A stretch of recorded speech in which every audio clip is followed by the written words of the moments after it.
Olha, bom dia para todo mundo que está aqui. Bom dia para você que está acompanhando a gente. Quer dizer, no horário que vai sair é boa noite. Então, Deus abençoe a todos. Nós vamos dar início ao nosso domingo da verdadeira adoração e a Santa Ceia. É bom que você que está aí do outro lado prepare um copinho, um cálice com um pouquinho de suco de uva, um pedacinho de pão para participar junto com a gente. Tenho certeza que Deus vai falar no seu coração. Abra o seu coração e deixa Deus tocar em você. Nosso Deus, derrama sobre nós o seu poder, a tua graça. Nos visita nessa manhã, nesse culto, e derrama sobre nós a tua presença, o teu amor. Se entre nós houver quem esteja doente, passando mal, passando por alguma dificuldade, que hoje, Pai, o Senhor derrame o seu poder de cura, de libertação, de restauração, para tirar todo o mal, toda a doença e trazer paz, saúde, alegria. Oh, meu Senhor, venha e derrama sobre nós a tua graça e o teu poder. Aleluia.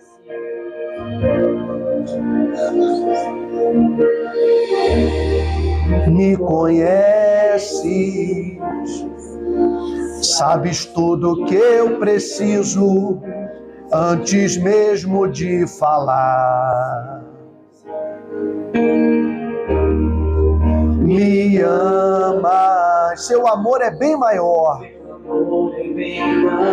do que eu possa imaginar. Não quero ser só apenas o teu servo, quero atrair seu olhar de amor, Senhor. Eu venho a ti, como um filho que te ama.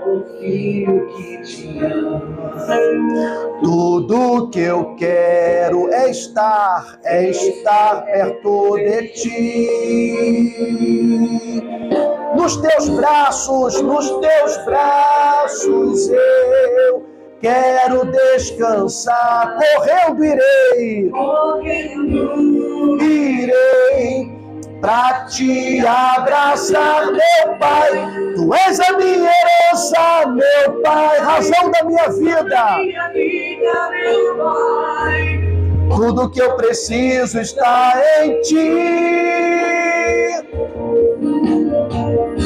Eu quero estar na casa do Pai, comer em sua mesa, meu Pai.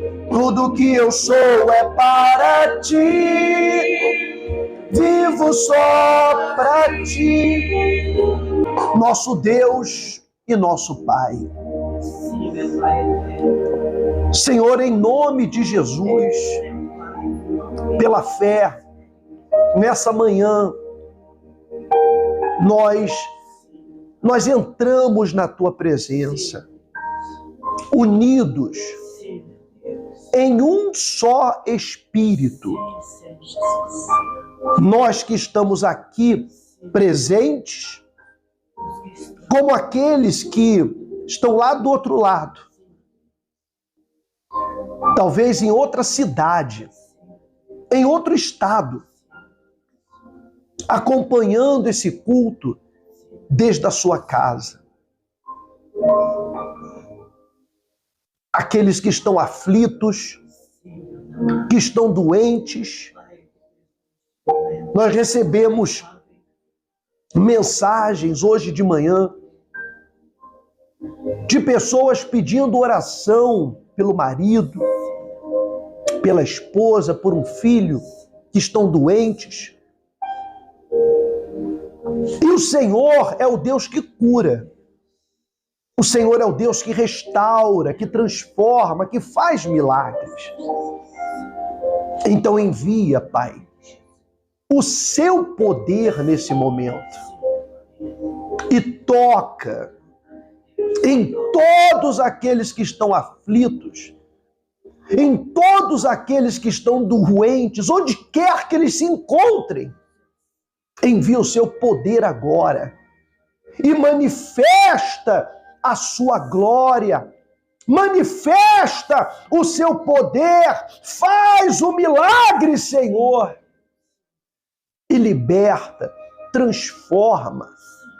E, Senhor, nessa manhã, derrama sobre nós o teu Espírito. Enche o nosso coração, os nossos pensamentos com a tua vontade. Nos guia, nos dirige, nos orienta nas nossas decisões. Nós precisamos ser guiados, orientados. Nessa vida, nós ouvimos muitas vozes, muitas pessoas, cada uma pensa de um jeito, cada uma tem uma opinião diferente da outra. Nesse mundo, Pai, há especialistas para tudo. Todo mundo tem um pensamento já formado acerca de qualquer coisa. Como conhecer a verdade em meio a tantas opiniões, em tantos palpites? A verdade, meu Deus, é a tua palavra. Não existem duas ou três verdades, há uma só. A verdade que liberta. E nós queremos conhecer esta verdade. Então, meu Deus, fala com a gente hoje. Fala conosco, Espírito Santo. Nos envolva com o seu poder, com o seu amor. Dai-nos o acolhimento que nós precisamos. Em nome do Senhor Jesus. Fale com Deus agora. Abra o seu coração para Ele. Conte para Ele aquilo que te preocupa. Aquilo que tem tirado a sua tranquilidade. Aquilo que tem feito você ficar ansiosa, apreensiva. Conte para Ele agora com as suas palavras. E diga para Ele: Senhor, me ajuda. Você que já tentou de tudo na vida e nada deu certo, peça para Ele: Senhor, me ajuda. Me ajuda. Ajuda-nos. Socorre-nos. Abraça-nos. Nos mostra a tua grandeza, ó meu Senhor. Nós colocamos a nossa vida e o nosso coração nas tuas mãos. Abençoa, Senhor, esse culto. E que todos os que estão aqui, todos que nos acompanham nesse momento, sejam tocados e restaurados pelo Senhor. É o que nós te pedimos de todo o nosso coração. Entregamos a Ti, meu Deus, a nossa vida. Em nome de Jesus, amém. Graças a Deus. Palmas para o Senhor, bem forte. Graças a Deus. Amém? Pode sentar, fica à vontade. Em nome de Jesus. Bom, vamos então à palavra de Deus. Queria que vocês abrissem a sua Bíblia agora no livro de João, capítulo 15. João, capítulo 15. A videira e os ramos. Antes de falar isso aqui, deixa eu explicar uma coisa importante para vocês. Muita gente entende Deus como um ser possessivo.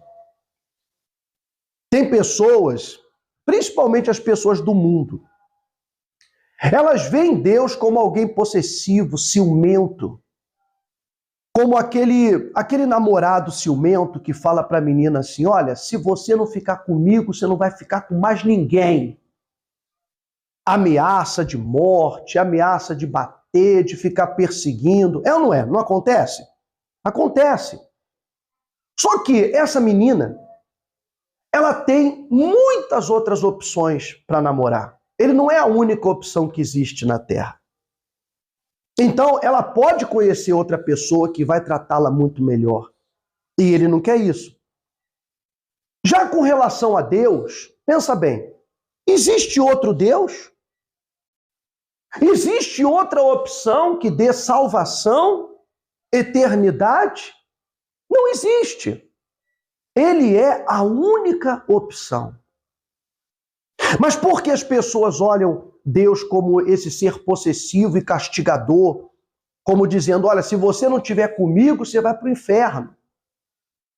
Aí a pessoa fala, ué, então se eu não estiver com Deus, então eu vou para o inferno? Então Deus vai me jogar no inferno? Então Deus é assim? Não. Esse entendimento está errado. Por exemplo, se a água, ela disser para o peixe, se você me largar, tu vai morrer. A água está sendo ciumenta e possessiva? Ou ela só está mostrando um fato para o peixe? Porque se o peixe sair da água, o que vai acontecer com ele? Ele vai morrer. Então não se trata da água ser ciumenta, da água ser possessiva.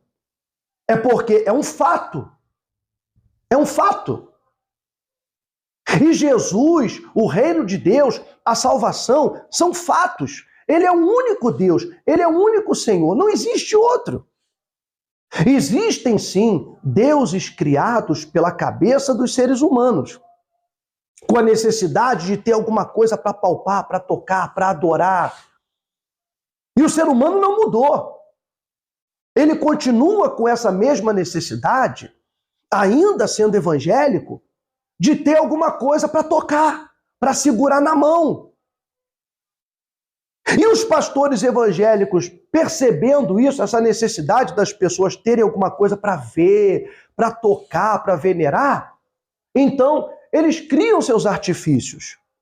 Eles colocam nas suas igrejas a Arca da Aliança e todo mundo fica, a Arca da Aliança, a presença de Deus e tal. Mas são símbolos, sim, de idolatria. Uma coisa é a pessoa ter, por exemplo, uma Arca da Aliança como um adorno em casa. A pessoa foi a Israel, comprou uma lembrança, como uma estátua, como alguma coisinha que a pessoa traz e põe como uma lembrança de alguma coisa do passado. Outra coisa é pegar o mesmo objeto e transformar ele em um objeto de culto, de veneração, de adoração. Então, qual é a diferença disso para a imagem de um santo?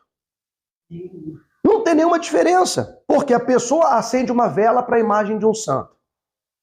E a pessoa venera a Arca da Aliança, ou venera a cruz que está na igreja, ou venera qualquer outro elemento que o pastor diz que é sagrado.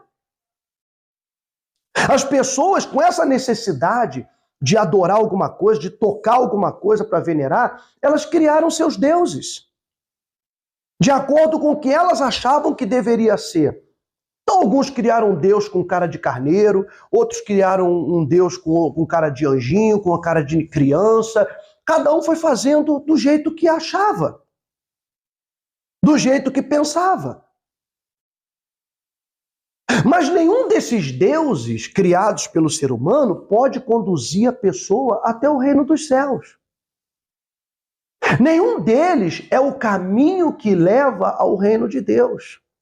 No terceiro céu, quer dizer, acima das galáxias que a gente conhece, acima de tudo. Não existe um caminho humano que nos faça chegar até o reino de Deus. A gente não conhece esse caminho. O ser humano, ele tenta melhorar sua tecnologia para com seus foguetes, suas naves, chegar cada vez mais longe e mais rápido. Mas não consegue. Uma vida não é suficiente para fazer uma viagem intergaláctica e retornar. Qualquer viagem, por exemplo, hoje, se os astronautas forem fazer uma viagem até Marte, Marte está logo ali. É uma viagem só de ida. E não tem garantia de volta. Por isso que eles mandam robôs, mandam esses carrinhos para poder olharem, filmarem, mandarem informações, porque não dá para mandar um ser humano num lugar hostil como esse. Mas o ser humano quer. Ele quer chegar cada vez mais longe. Aí veio Jesus e falou assim, ó, eu sou o caminho. Eu sou o caminho. Quer dizer, através de mim, eu te levo, eu tenho um caminho que eu te levo até lá. Eu te conduzo até lá, a esse lugar, que é onde eu moro, que é de onde eu vim. É isso que as pessoas não conseguem entender. O ser humano, ele sofre. O ser humano, ele vive um inferno. Porque ele não aceita o fato que o peixe tem que aceitar. Que sem a água ele não vive. E o ser humano sem Deus não tem vida. Sem a presença de Deus ele não vive. Então, Deus não está ameaçando quando ele diz, olha, se você me deixar, você vai para o inferno. Se você me deixar, você não vai para o meu reino. Se você me abandonar, ele não está ameaçando, ele simplesmente está fazendo igual a água. Peixe, se você me abandonar, você vai morrer. Porque peixe não respira fora d'água. E a nossa alma também não tem vida sem Jesus. Amém? Então olha o que diz aqui em João 15, perdão. A videira e os ramos. Eu sou a videira verdadeira.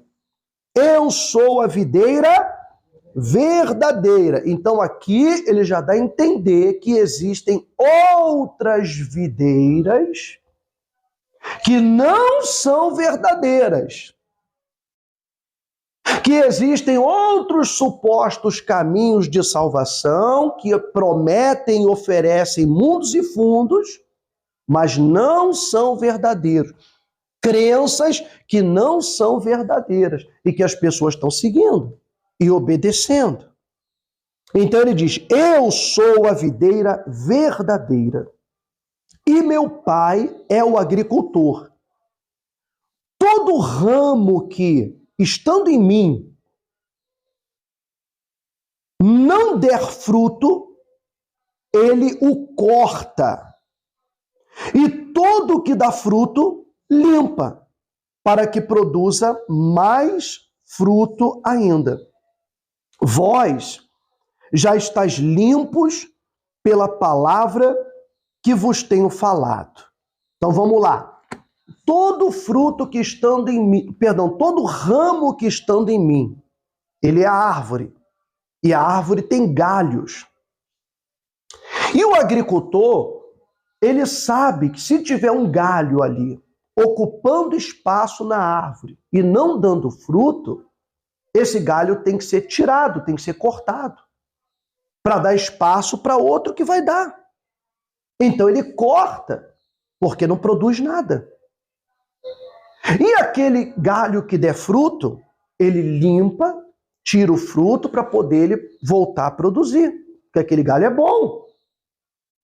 O que é o fruto?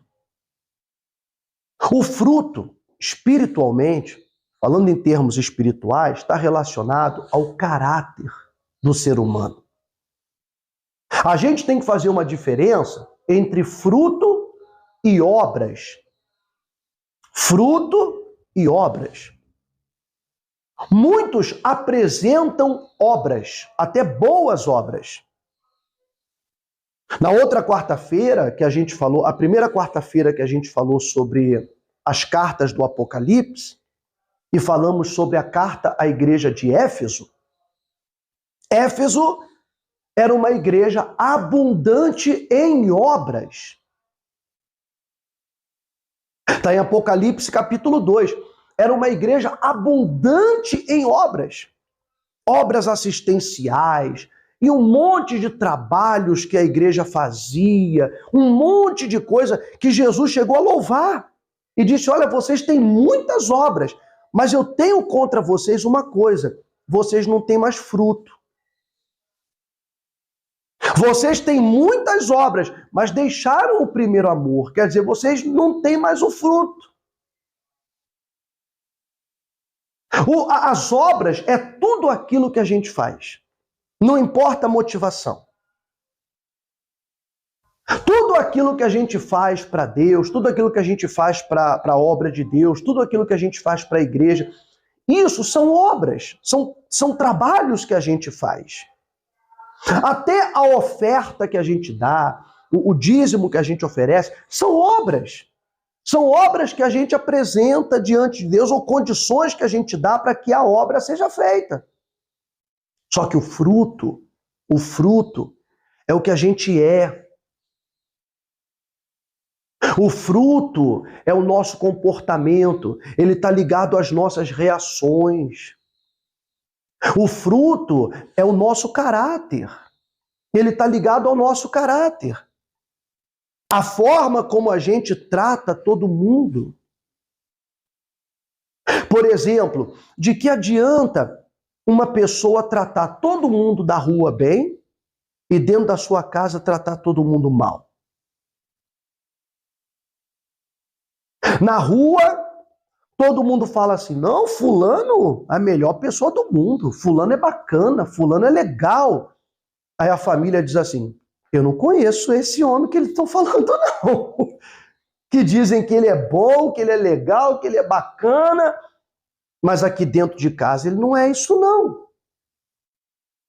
Então, o que esse homem está sendo, ou essa mulher?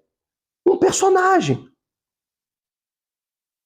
Para todo mundo que não convive com ele é um personagem, ele cria um personagem. E dentro de casa, para aqueles que o conhecem, ele é verdadeiramente quem ele é. Quantas vezes a gente já viu pastores no altar falando sobre casamento, relacionamento, falando sobre um monte de coisa, e dentro de casa é o pior marido que uma mulher pode querer. Mas no altar falando, porque o casamento tem que ser assim, porque o marido tem que ser assim, porque tem que ser assado. Ensinando as pessoas a criar seus filhos, não, porque seu filho é assim, porque tem que fazer assim com seu filho, porque o seu filho tem que tratar desse jeito, não sei o quê, e dentro de casa trata o filho que nem lixo. Dentro de casa, os seus próprios filhos ele não cria. Então, o fruto, ele está relacionado a isso, e é exatamente o fruto que Deus vê. O fruto que a gente produz. Então a pessoa, ela está na videira, que é Jesus, quer dizer, ela se tornou crente, evangélica, ela está dentro da igreja e tal. No entanto, apesar de fazer muitas obras, ela não tem o fruto, ela não tem o caráter de Deus. Então, em algum momento, ela acaba sendo cortada. E ao ser cortada, ela vai dizer, que injustiça, porque eu fiz tanto por essa igreja, eu fiz tanto por essa obra, eu fiz tanto por isso. Aí Deus fala, realmente, você fez muito, mas você nunca foi nada. Você fez demais, mas nunca foi ninguém, nunca foi nada. E a pior coisa é você não ser conhecida por Deus, pelo seu fruto, e querer ser conhecida pelas suas obras. Era isso que há muito tempo a Igreja Católica fazia. Levava as pessoas a terem um medo do inferno. Um medo tão grande do inferno, e aí eles criaram como um pedágio, que eram as obras assistenciais, as doações que a pessoa fazia para a igreja, que isso diminuía, na visão da Igreja Católica, o seu tempo no purgatório. Senão ele ia ficar muito tempo no purgatório, purgando seus pecados. Então, pelas obras assistenciais, pelas doações que ela fizesse, de separar um dos filhos da família para ser sacerdote, porque era muito comum, um filho tinha que ser médico, outro filho tinha que ser advogado e o outro filho tinha que ser padre. Sempre tinha que ter um filho que ia ser padre, nas famílias bem mais antigas. Então achava-se que desse jeito eles iam conquistar o reino dos céus, conquistar o reino de Deus através das boas obras e não pelo caráter. Não pela obediência a Deus. É ou não é? Então, ele disse, olha, o ramo que tiver em mim, que diz que é cristão, mas não produziu fruto, por mais que tenha obra, mas não produziu fruto, ele vai ser cortado. O meu pai, que é o agricultor, que é o responsável pela horta, ele não pode deixar isso acontecer. Então ele vai cortar aquele ramo. E o ramo que produzir fruto, quer dizer, absorver a palavra, absorver, porque o que dá fruto é aquele que consegue absorver melhor a seiva, né? A própria seiva, o que vem pelas raízes, os nutrientes, ele absorve bem, por isso que ele dá fruto. O outro não consegue, aquele ramo, de repente, não está conseguindo absorver os nutrientes que vêm pela raiz. Então, para que ele vai ficar ali se ele não está absorvendo os nutrientes? Então, a pessoa está ouvindo a palavra, mas ela não está absorvendo o ensinamento. Ela não está absorvendo a palavra de Deus. A pessoa acha que só pelo fato de ser evangélica está tudo bem. Que só pelo fato de não ter outra religião está tudo bem, não importa o que ela faz. Porque o que você faz mostra quem você é. O temor que você tem a Deus. E o seu temor a Deus, ele tem que ser mais intenso que qualquer outro sentimento que você possa nutrir por qualquer outra pessoa nessa terra. Porque se um sentimento que você tiver por qualquer pessoa nesse mundo ofuscar o temor que você tem a Deus, e você perde esse temor para agradar fulano, para agradar Beltrano, então essa falta de temor vai fazer você se afastar de Deus. Sem perceber, você vai se afastando cada vez mais da presença de Deus. E aí vem aquela frieza espiritual. Você sabe que o frio, ele não existe. Então o que a gente está sentindo aqui agora? Está todo mundo de casaco, se o frio não existe. Não, o que existe é a ausência do calor. A falta do calor é o que faz a pessoa sentir o frio. É ou não é? Então, a ausência de Deus na vida das pessoas é o que cria, o que forma o esfriamento espiritual.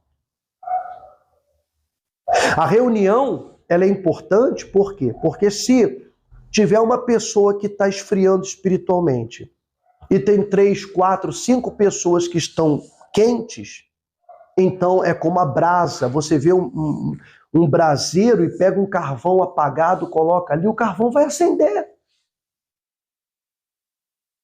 E essa é a função da igreja de Jesus. Aquele que está bem não diminui aquele que está mal, mas ele faz o que está mal ficar bem como ele está. Não é como muitas vezes a gente vê por aí, que aqueles que se sentem mais espiritualizados, mais ungidos, menosprezam aqueles que eles acham que é menos ungidos. Menosprezam aqueles que eles acham que têm menos fé. Então, se chega uma pessoa, de repente, naquela igreja, conversa com aquela pessoa e diz, olha, eu estou sofrendo tanto, está acontecendo tanta coisa ruim na minha vida, eu estou me sentindo mal e tal. Aí aquele que é todo ungido pergunta, mas quanto tempo que você tem de igreja? 5 anos? Mas você não tem fé, não? Tá parecendo que você não tem fé. Ah, não, é que você está com algum problema, a sua fé é ruim, sua fé é pequena. A pessoa foi para buscar algo que lhe animasse e tomou um puxão de orelha, ainda saiu pior dali. Esse não é o trabalho de um cristão. Não é o trabalho de um homem de Deus, uma mulher de Deus. Mas é fortalecer aquele que está fraco. Não, olha, mas você vai conseguir. Você está passando por uma fase difícil, todo mundo passa. Mas isso é só uma fase.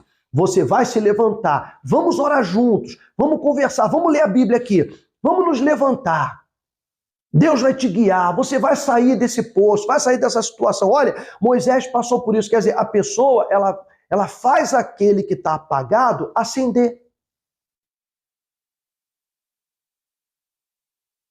Isso é o maravilhoso da igreja do Senhor Jesus.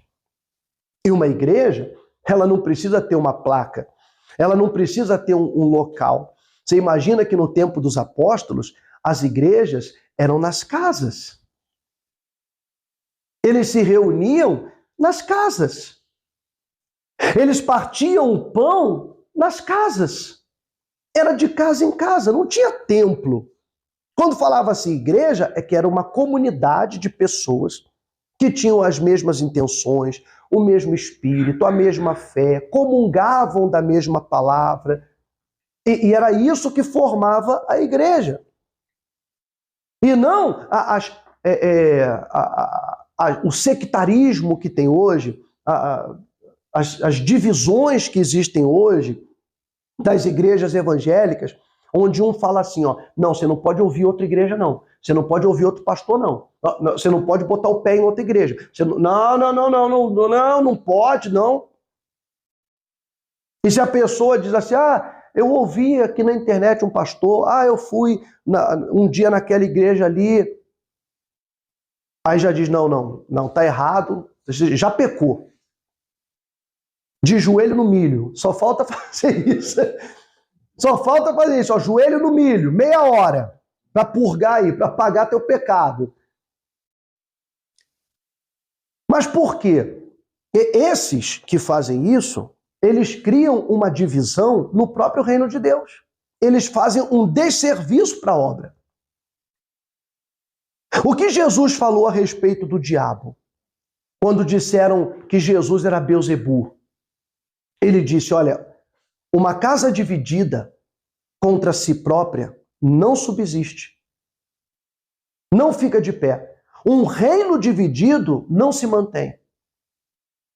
Se Satanás expulsa Satanás, então como vai subsistir o reino dele? Jesus estava dando a letra dizendo, olha, Satanás, os demônios trabalham unidos. Por isso que eles conseguem fazer tanto. E aqueles que supostamente são de Deus trabalham divididos. Por isso fazem tão pouco. Com tanto poder, porque a igreja de Jesus, ela recebeu um poder que nenhuma outra entidade do mundo recebeu. A igreja de Jesus recebeu uma autoridade na terra que nenhuma outra entidade recebeu.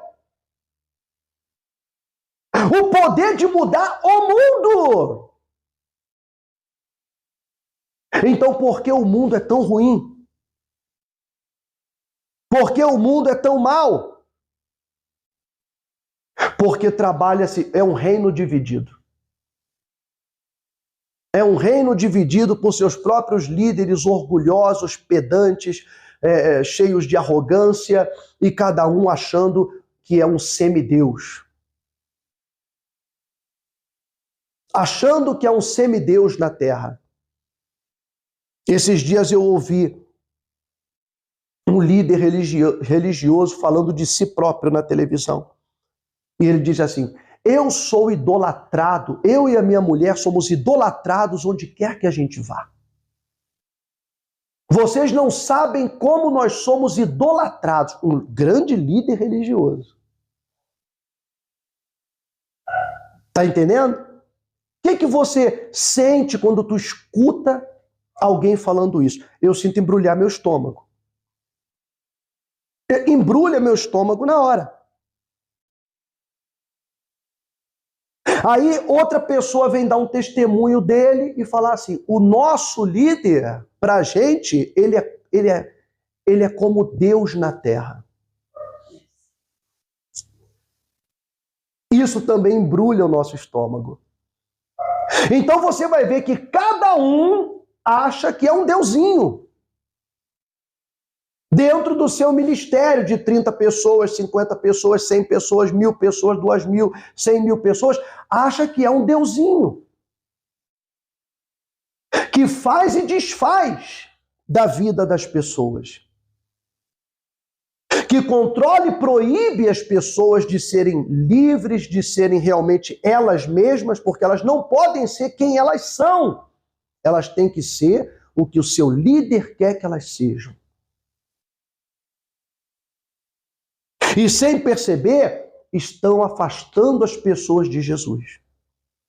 As pessoas estão se aproximando mais das suas lideranças e se afastando mais do Senhor Jesus. Um reino dividido não subsiste.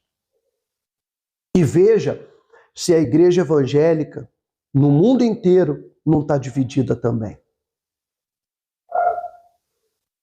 Dividida, cada um com sua ideia, cada um com seu pensamento. Mas todas têm obras. Todas têm obras. Todas têm o seu grupo de evangelização, todas têm as suas obras assistenciais, todas têm o seu trabalho de ajuda, de doação para idosos, de isso, para aquilo. Obras de correntes, de cura, corrente disso, corrente daquilo. E, sinceramente, Deus não critica as obras. Ele louva as obras. Ele louva. Ainda porque a palavra de Deus diz que a fé sem obras é o quê? É morta. Mas as obras não podem salvar. A gente não pode pensar que vai ganhar o céu pelo muito que a gente faz por Deus. Por mais que a gente faça tudo aquilo que está ao nosso alcance, ainda assim é insuficiente e não dá nem para comparar com o que Ele fez por nós. Qualquer sacrifício que a gente faça, por maior que seja, não pode nem se comparar ao sacrifício que Deus fez quando mandou o Filho dele para morrer por nós. Se esse entendimento não é suficiente para mexer com você, para moldar o seu caráter, para despertar em você o temor, o respeito, o temor por causa do amor. E o temor, ele serve como uma fronteira, uma linha espiritual, uma fronteira espiritual que te separa do pecado, que te separa do erro. Então é aquela linha que você sabe que não pode cruzar. Só que é uma linha que só quem tem o temor que vê. Aqueles que não têm o temor de Deus, eles não vão entender a linha que você está vendo. Eles vão dizer, não, mas por que você não faz isso? Por que você não faz igual a gente? Por que você não vai para onde a gente vai? Por que você não tem o mesmo jeito que nós temos? Porque os outros, eles não veem essa linha do temor.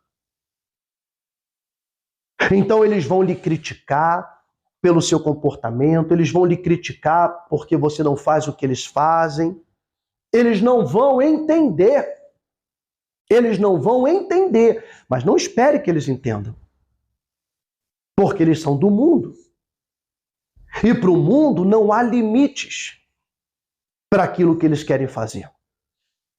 Não há limites. No mundo, as pessoas fazem as coisas e pensam assim, mas se der errado, lá na frente a gente pensa. Lá na frente a gente vê como resolver. Só que as marcas que o pecado deixa, que a consequência do pecado deixa, elas ficam em nós para a vida toda. Ainda depois que a gente se arrependeu, disse não vou fazer mais, mas a marca, ela vai ficar contigo. Ela vai ficar. Então, a linha do temor é justamente para lhe proteger de algumas dores que você não precisava passar por elas. E que, com certeza, vão provocar um trauma. O temor é importante. Então ele fala, todo ramo que não produz o fruto será cortado. E todo que dá fruto, o limpa para que produza mais fruto ainda. Vós já estáis limpos pela palavra que vos tenho falado. Aí ele começa, permanecei em mim, e eu permanecerei em vós. Como não pode o ramo produzir fruto de si mesmo, se não permanecer na videira, assim nem vós o podeis dar, se não permanecerdes em mim. É o exemplo do peixe da água. O peixe não vive fora d'água. O ramo, ele não sobrevive fora da videira, fora da planta, da árvore. O galho não sobrevive, ele seca. Eu sou a videira, vós os ramos. Quem permanece em mim e eu nele, esse dá muito fruto, porque sem mim nada podeis fazer. Se alguém não permanecer em mim, será lançado fora, à semelhança do ramo, e secará. E o apanham, lançam no fogo e o queimam. Se permanecerdes em mim e as minhas palavras permanecerem em vós, pedireis o que quiserdes e vos será feito. Nisto é glorificado meu Pai, em que deis muito fruto, e assim vos tornareis meus discípulos. Como o Pai me amou, também eu vos amei. Permanecei no meu amor. Se guardardes os meus mandamentos, permanecereis no meu amor. Assim como também eu tenho guardado os mandamentos de meu Pai, e no seu amor permaneço. Tenho-vos dito essas coisas, para que o meu gozo esteja em vós, e o vosso gozo, quer dizer, a vossa alegria, seja completa. Eu vou parar por aqui. Você vai observar os termos que Jesus usou aqui, um verbo que ele usou e repetiu. Permanecer. Permanecei em mim. As minhas palavras permaneçam em vocês. Permaneçam no meu amor, como eu permaneço no amor de meu Pai. Se vocês não obedecerem meus mandamentos, então vocês permanecem. Você vê que ele não fala estejam em mim. Ele disse permaneçam em mim. Uma coisa é estar, outra é permanecer. Por que ele usou isso? O verbo permanecer. Porque com todas as tribulações, perseguições, dificuldades, não só isso, as ofertas e vantagens que o mundo apresenta são falsas vantagens, mas elas parecem ser muito boas, que o mundo oferece.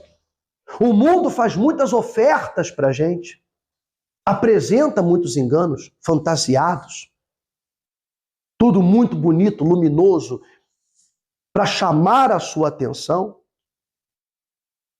para de alguma forma tirar a sua visão da palavra de Deus, te fazer duvidar da palavra de Deus, te fazer acreditar, porque hoje eu gosto muito da ciência. Eu gosto muito da ciência, eu gosto muito de ler muitas coisas, aprender muitas coisas. Eu não acredito que a Bíblia e a ciência se contrapõem. Eu não acredito. Eu acredito que a boa ciência, ela busca explicações para os acontecimentos bíblicos. E a má ciência, ela procura, ela trabalha, a ciência ruim, ela trabalha para desacreditar as Escrituras, para desacreditar a Bíblia. Por exemplo, alguém pode falar, no tempo de Noé, como que aconteceu aquele dilúvio que cobriu o planeta? Cobriu os continentes, só porque choveu 40 dias? 40 dias de chuva seria suficiente para que as águas subissem a ponto de cobrir até a mais alta montanha? Claro que não foi só a chuva. Mas se você estudar bem, se você buscar na ciência, você vai perceber que existem um reservatório de água no planeta, debaixo do planeta, da Terra, que é muito maior que toda a água que tem na superfície. Existe mais água dentro da Terra do que toda a água que tem na superfície. Por isso que quando a Bíblia diz que Deus abriu as comportas, essas águas que estavam no subterrâneo, elas subiram. E depois elas retornaram. Então não foi apenas a chuva. A boa ciência, ela vai te levar a entender por que aquilo aconteceu e como aquilo aconteceu. E ela também vai acabar aceitando algumas coisas que ela não pode explicar. A gente já viu casos de pessoas que foram curadas de enfermidades que não tinham jeito, que ela tinha o seu médico que lhe tratou, que desenganou, disse, olha, não tem jeito e tudo. Aí, de repente, a pessoa apareceu curada no médico. E o médico não quis assumir que aquilo fosse um milagre. Há médicos que assumem, que falam, não, foi um milagre o que aconteceu com você. Mas muitos, eles não assumem, eles falam, não, tem que fazer uma bateria de exames, a gente tem que descobrir o que aconteceu, pode ser uma coisa pior, pode voltar pior, isso aí pode ser uma anomalia, alguma coisa, porque não admitem. Não admitem. Mas até nisso, se fizer foi um milagre, faz uma junta médica, como aconteceu lá na Argentina, com uma pessoa que foi curada de um câncer terminal. Ela se apresentou lá, o câncer tinha desaparecido, a mulher estava curada. O médico não acreditou, falou, não entendo o que aconteceu aqui. Fez uma junta médica, chamou cientistas, juntou todo mundo do hospital, mostrou todos os exames para todo mundo dar a avaliação, porque não entendia o que aconteceu. E no final das contas, aconteceu o inexplicável. Mas uma boa ala da ciência trabalha com teorias para desacreditar a palavra de Deus. Por exemplo, a gente crê no criacionismo, na criação. Deus criou o mundo com a sua palavra. Não me pergunte que tecnologia que ele usou. Deus, a gente chama hoje de tecnologia. Deus, ele tem algo muito mais avançado que tudo que a gente pode imaginar. Nós somos jovens. A humanidade é jovem. As civilizações são jovens. O planeta é jovem. Deus não. O reino de Deus não.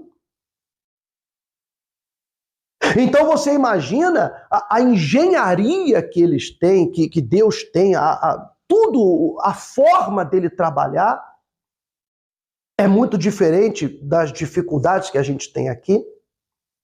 que a gente vai criando as coisas, aprendendo as coisas. No reino de Deus, tudo já está muito mais avançado do que você pode imaginar. Muito mais avançado. Então, a minha fé e a fé de um cristão é que Deus criou o mundo. Deus criou o homem e criou a mulher. Fez um clone. Deus fez um clone. Ele pegou um pedacinho do homem, daquele pedacinho ele fez outro ser humano. O ser humano não consegue fazer isso. Deus fez. Ele fez. Com a sabedoria dele, o poder dele, o conhecimento dele, ele fez. Aí vem o ser humano com as suas teorias, e aí vem com a teoria da evolução, a teoria do Big Bang, e você aprende teorias, e essas teorias são ensinadas pelos professores como fatos comprovados cientificamente, que não são, senão não seria mais chamado de teoria.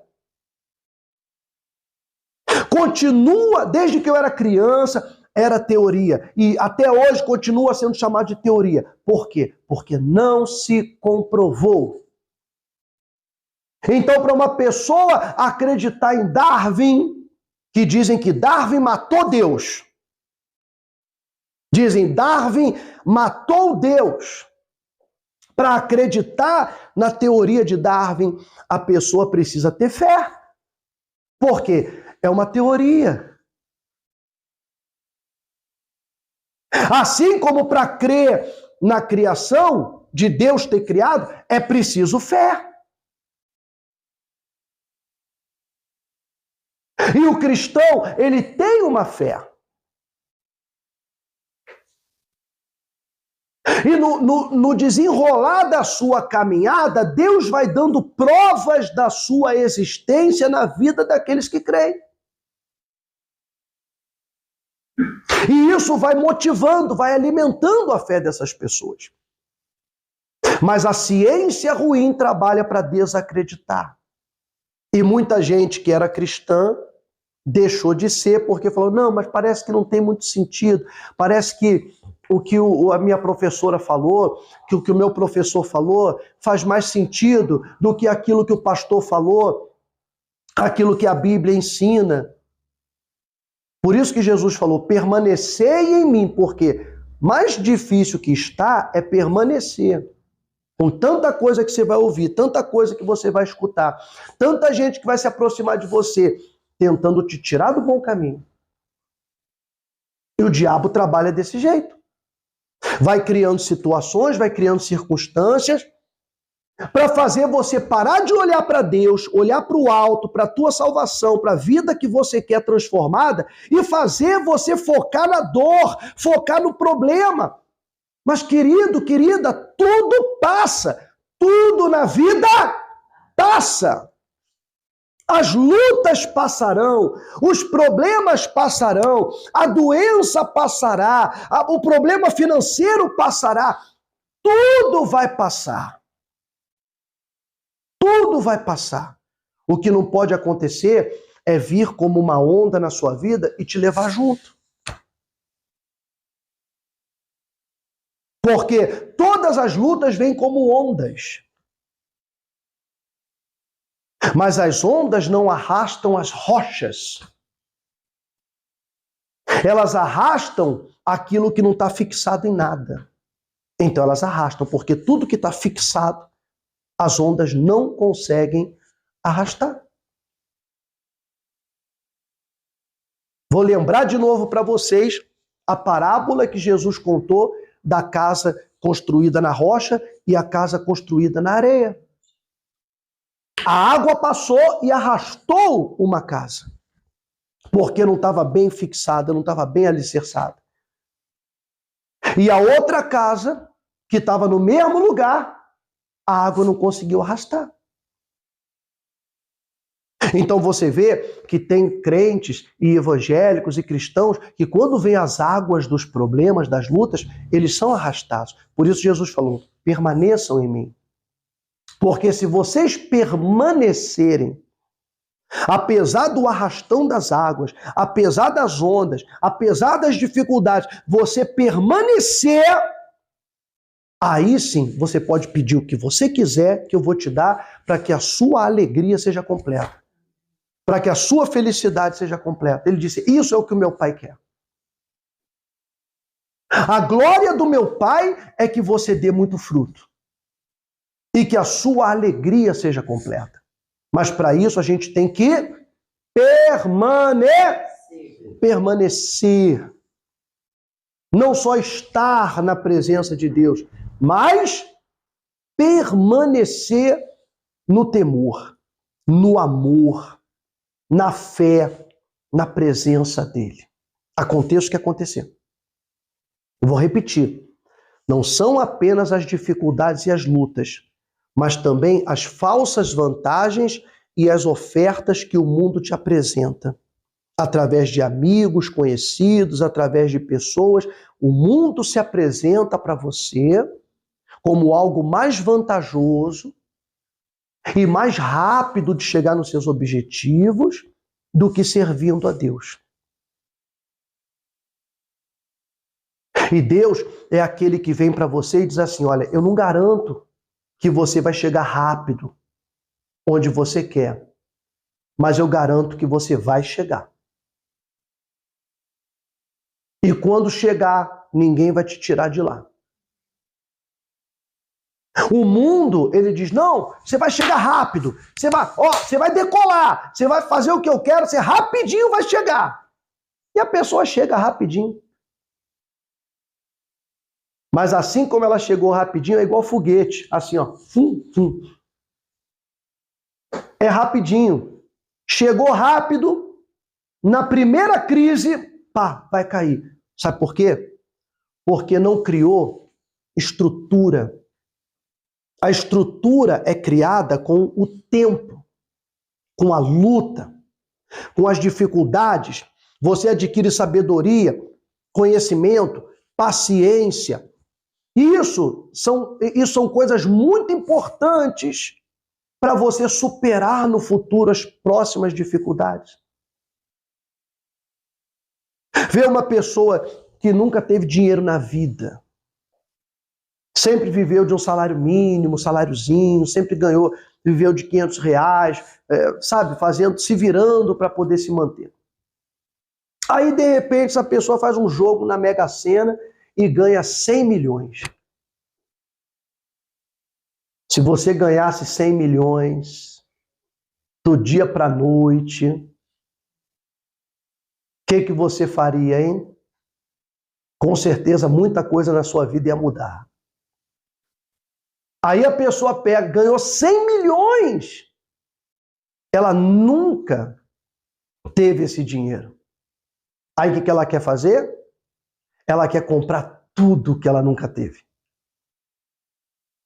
Ela distribui dinheiro, ela compra um avião, ela compra 2 aviões, ela viaja o mundo, ela fica nos melhores hotéis, ela gasta, sabe, 1 milhão de diária num hotel caro, porque ela fala, eu tenho 100 milhões, ela acha que nunca vai acabar.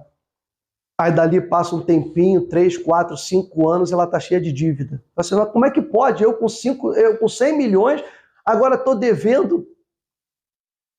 É porque a pessoa não pensou que ela comprou um avião. Aquele avião tem que manter. Ela comprou não sei quantos barcos. Tem que manter. Tanto o lugar onde aquilo vai ficar estacionado, as pessoas que vão cuidar, os combustíveis. Você vê, uma viagem de um avião, a pessoa aluga um avião, um monomotor, por exemplo, para fazer uma viagem de um estado para outro, mínimo que ela vai gastar é 40 mil reais. 40 mil reais. Para pegar o avião aqui, particular, alugou o avião, daqui de um estado para outro. 40, 45 mil reais, uma viagenzinha. Não é como um voo de avião que viaja 200 pessoas. Ela pegou um aviãozinho só para ela. Então a pessoa não entende, ela não tem cabeça para aquilo. Ela não construiu aquela riqueza. Então ela não adquiriu sabedoria para administrar aquela riqueza. ela vai fazer um monte de besteiras, aquele dinheiro vai embora e ela vai ficar endividada. Por isso que as coisas com Deus parecem ser mais demoradas, porque vai se solidificando. A pessoa vai lutando, ela vai aprendendo, ela vai conquistando pouco a pouco. É assim com relacionamento, é assim com namoro, é assim com casamento, é assim com emprego, é assim com trabalho, é assim com tudo. Não adianta colocar o carro na frente dos bois. Vai dar errado. Vai dar errado. Quer que dê certo? Então segue o caminho certo. Ah, mas ninguém vai entender, Não interessa que ninguém entenda. Não interessa, não precisa ninguém entender. Quem tem que entender é você para andar no caminho certo, para fazer o que é correto. Porque enquanto parece que está demorando, na verdade, você está pavimentando o seu caminho. Você está se estruturando, você está crescendo, você está aprendendo. Então, quando chegar lá naquele ponto em que você conseguiu 2 milhões, 3 milhões, 5 milhões, 10 milhões, 50 milhões, aquilo ali não caiu no teu colo do dia para a noite. Aquilo ali foi construído. Então, não vai ser uma coisa que a pessoa vai perder assim porque fez um monte de besteira. Outro erro que a pessoa comete. Ela conquistou, agora pronto. Agora a minha conquista é o meu Deus. É ou não é? A pessoa nunca teve amigos, aí conseguiu um amigo, pronto, aquele amigo, toda a atenção é para aquele amigo. O que sobra, ela, quando lembrar, ela fala com Deus. É assim que a pessoa acaba perdendo, ela não perde o que tem, ela perde a própria alma, ela perde tudo. Amém, gente? Então, vamos lutar para produzir fruto. Fruto, o caráter de Deus. Seja um homem de Deus, uma mulher de Deus. Não apenas um religioso.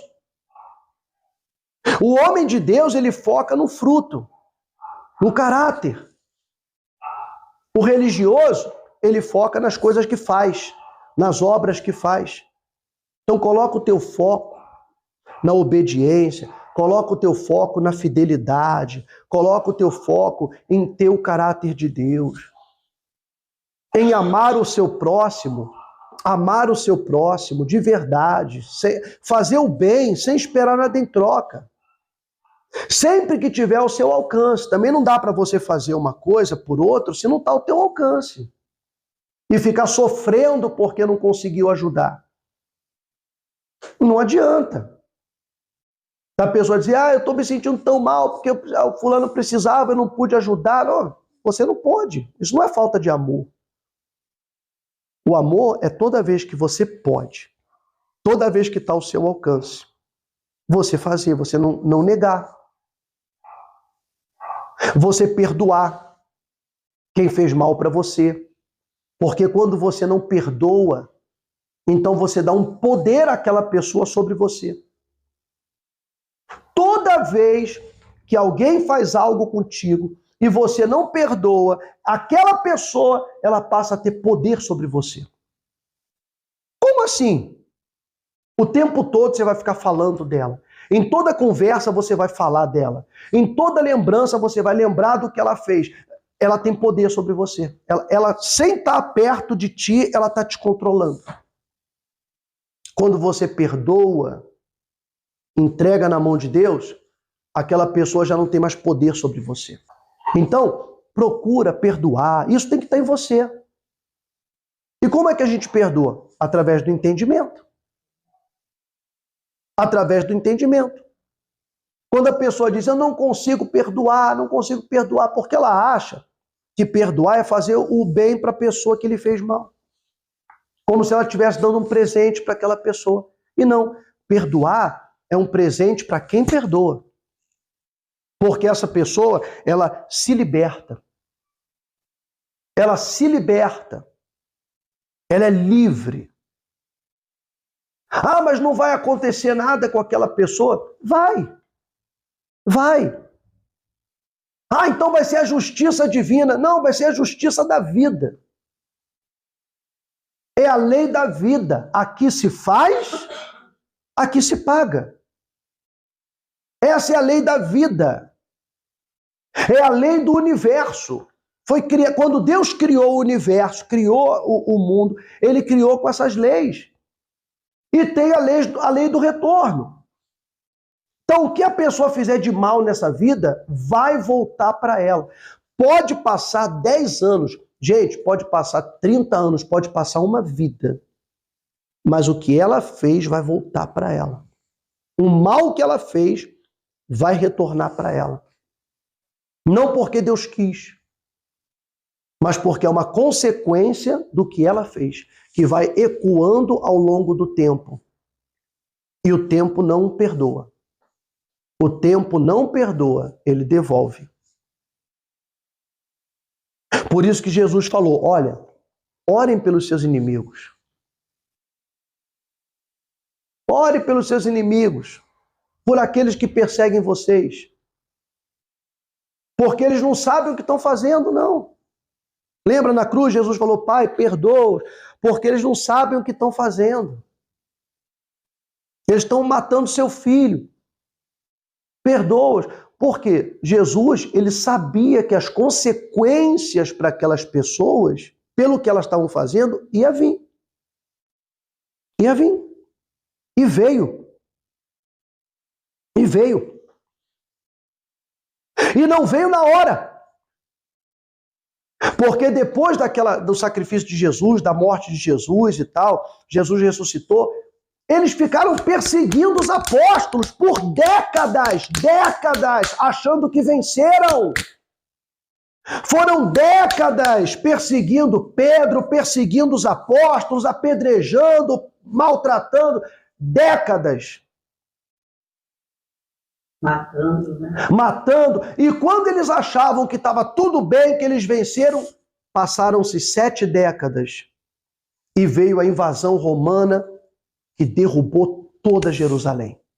Tocou fogo em tudo. Destruiu tudo.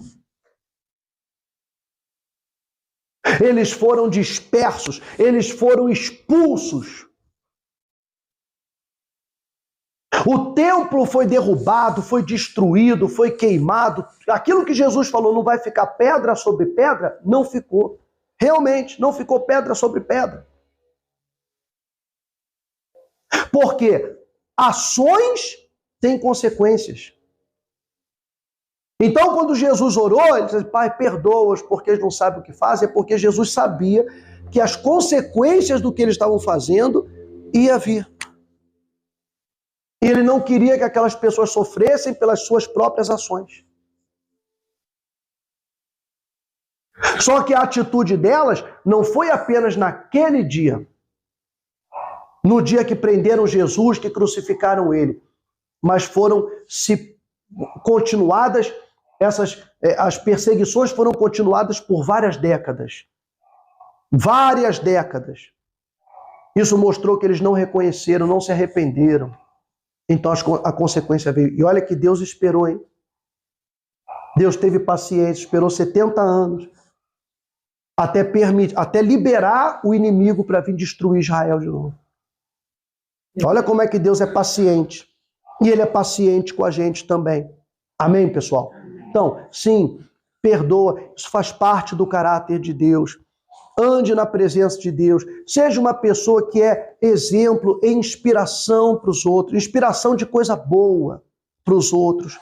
Isso é algo que está dentro de nós, dentro de você. Amém? Pegaram o Espírito? Sim ou não? Pegaram? Então, o mais importante que estar na presença de Deus é você permanecer nela. E mais importante do que fazer um monte de coisa é você ter o caráter de Deus. Ter o caráter. Mais importante é ter o caráter. Então, às vezes, lá do outro lado, pode ter um pastor que está em cima do altar pregando, ele trabalha, vai para monte, faz vigílias em montes e tal, mas ele não tem caráter. Não tem caráter, trata mal a sua mulher, trata mal os seus filhos, faz um monte de coisa errada. O que adianta? Fazer tanta coisa, fazer tanta obra, isso não vai te salvar. O que vai te salvar é você fazer o correto, é você ser de Deus. Ainda que você seja perseguido ou injustiçado por ser de Deus, a sua atitude, assim como a atitude errada, ela traz as consequências dessa atitude, traz a desgraça. As atitudes corretas, elas ecoam ao longo do tempo. Então, de repente, no primeiro momento, você pode até ter sido injustiçado, mas no decorrer do tempo, a justiça de Deus vai prevalecer na sua vida. Amém? Pode sentar, a gente vai servir a ceia para vocês.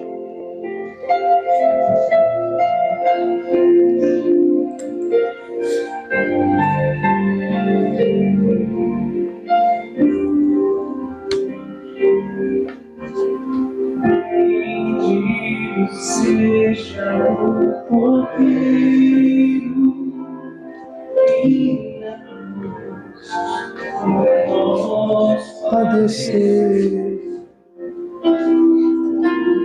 Bendito seja o seu sangue que por nós pecadores venceu.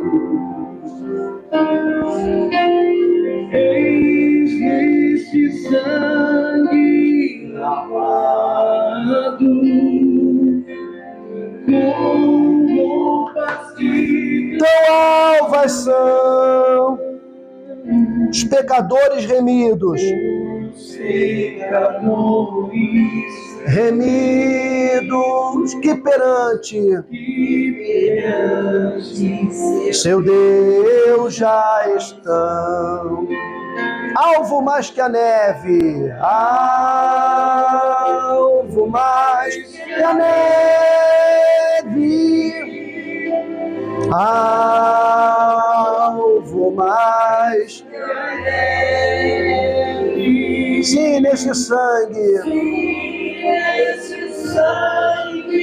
lavado, mais alvo que a neve serei. Nosso Pai, o nosso desejo maior é a comunhão contigo. E é disso que se trata a Santa Ceia. Aqui nós temos em nossa mão o teu corpo, a tua carne, representada pelo pão. E o teu sangue, simbolizado pelo vinho. A tua carne, Senhor, que nos traz força, vitalidade, saúde, ânimo. E o teu sangue que nos traz o perdão, a remissão dos pecados. Venha nessa manhã, nesse momento, nos purificar, nos limpar, como diz a tua palavra.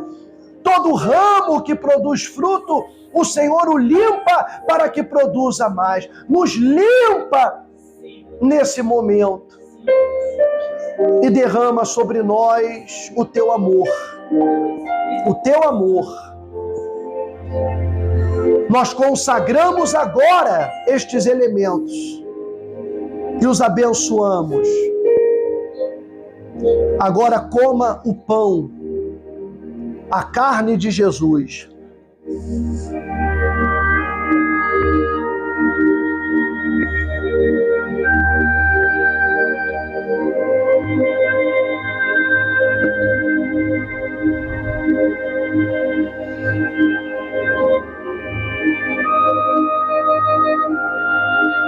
Receba saúde. Receba a força. Torne-se parte do corpo de Jesus agora. Aleluia. Levante o cálice. Senhor, nós renovamos a nossa aliança de obediência e fé. aliança de fidelidade, de andar na tua presença todo dia, sempre. Em nome de Jesus, bebam todos agora o sangue de Cristo.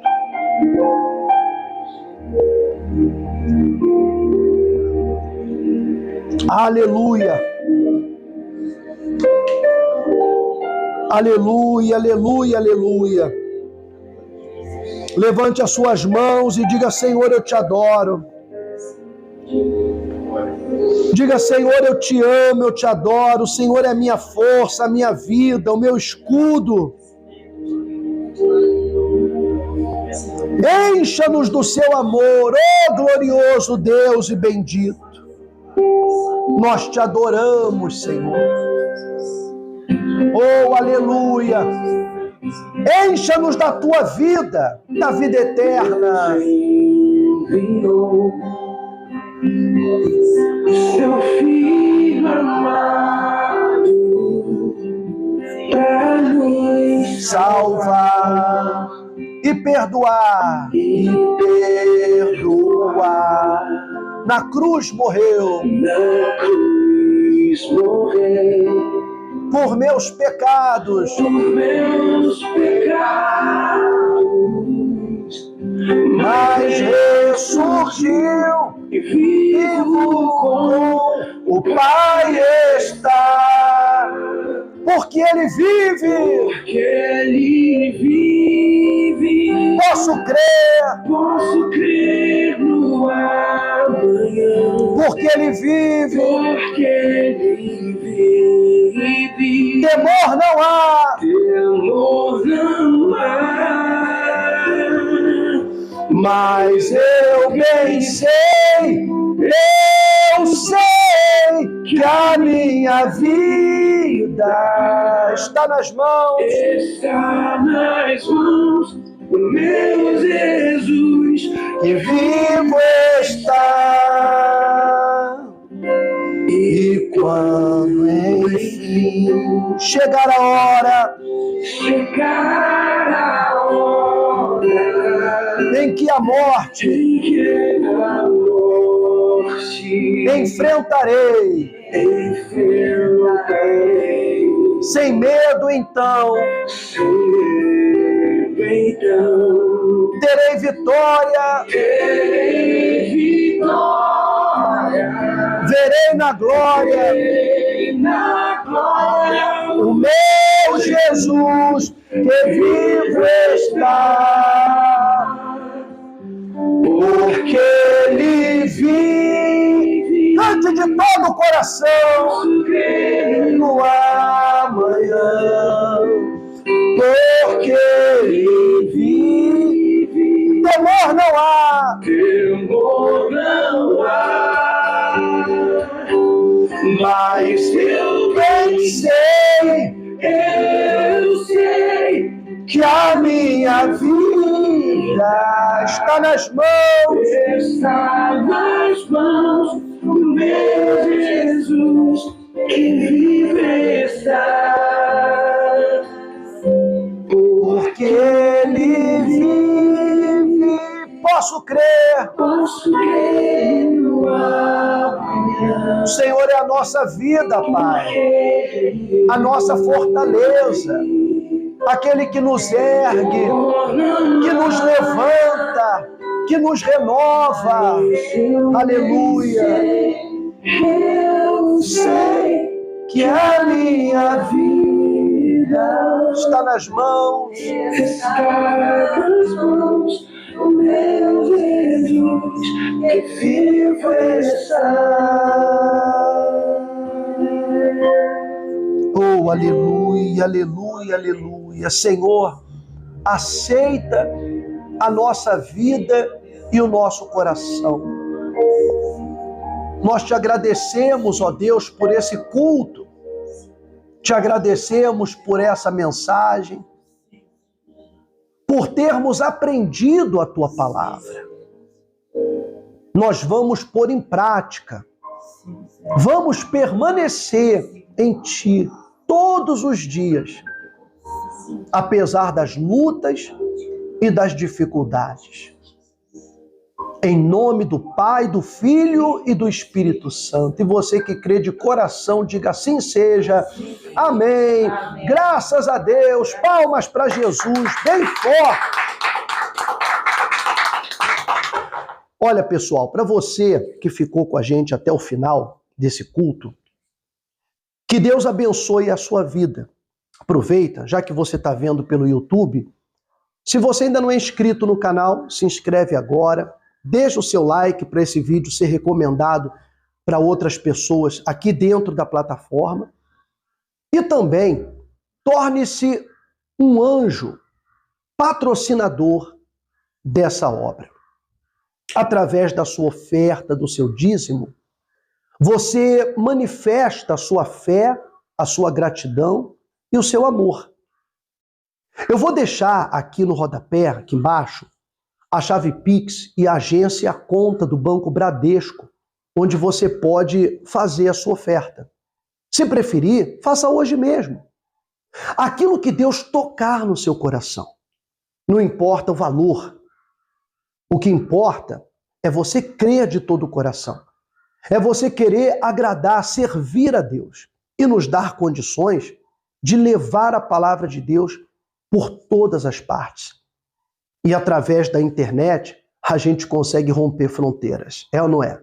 Contamos com vocês, viu? E gratidão a todos os que têm colaborado.